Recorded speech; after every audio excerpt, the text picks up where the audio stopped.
Francis Mwangangi ni watu la muti serikali ya Kenya Kwanza kwa kuvandia dhoa wa mauta ondulo kuweta kana uvinyeya na kuumisia mwenende aineni akaunti na Mombasa. Mwangangi ni waweta kanani undu wa kumacha kuona serikali uvinyeya mwenende kila kona mevo maunduni makuongela koti na ngalama ya mekalile kwithiwa yeyulu ai mutula muti President William Ruto kumadha enende kuthesia ngalama ya mekalile kavindani kalawe kunia maleve indi yu Mwangangi weta kana novikite kumaliuka enende kwa kulea kuyanisia mawatho make na kuvitukithia miao ila yende kumutwika kana kutwika mukuo kwi mwenende. Angelina Musena Mauvo.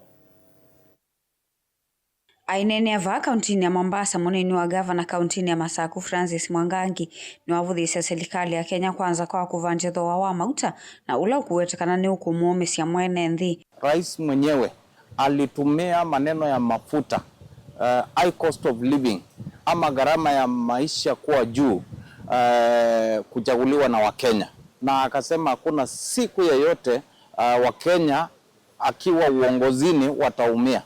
Sasa tumeona chini ya miezi 2 iliyopita ameongeza bei ya mafuta na zaidi ya shilingi 100.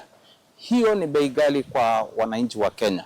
Ni wamutula muti President William Ruto kwa kuendea kumuvinyiya mwenenthi na kutuma ngalama ya mekalile ithwa iyulu haiwetekana kavindani ka campaign ni wa mathie enenthi kuthesia ngalama ya mekalile undu ula utaesa anesia na kutuma mwenenthi ekumbilwa ni muiyo muito wa ngalama ya mekalile.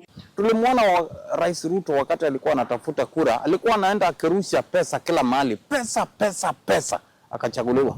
Saa hii viongozi walioko karibu na yeye na wale walioko kwa serikali kazi yao ni kubeba fedha hata kwa mazishi, hata kwa kanisa. Na niombe hii serikali kwa sababu ni nyinyi mlioko mamlakani, kabla mjaenda nyumbani mwaka ujao kwa majaliwa yake Mwenyezi Mungu, tafadhali toeni kodi zozote na murudishe ile program ya subsidy, ndio Wakenya at least bei ya mafuta iweze enda chini zaidi, almost 70%, ndio Wakenya waweze kujibundu kimaisha.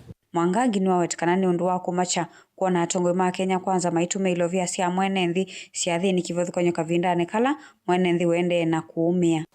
Cost of living sasa imeenda juu zaidi kushinda vile ishawahi kuwa hapo awali under any other president. Ni muombe ya kwamba wasitumie vita ya Iran na Israel na wa Marekani kuwaimbia Wakenya ama kuumiza Wakenya. Vindani kauyu ni wamienda serikali kuthesia dhoa wa mautaneka na mwenenthi aike kuvinyika haiwetekana uwalea kuaniswa ni makuvikie kusukumesia a Kenya kutoaisia maandamano. Kenya Kwanza tumewajua kwa mambo mengi mambaya na wanajaribu kila saa, kila siku wanataka kutumia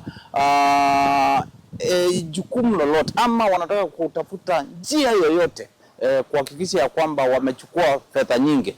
Na wakati wanapandisha fedha ya mafuta, tunaona wanaongeza fedha ya naibu wa rais, fedha ya bajeti ya rais, na Wakenya wanaendelea kuumia. Gilivotia vilingi wa Mauvo kuma kauntini ya Mombasa, neta wa Angelina Musena.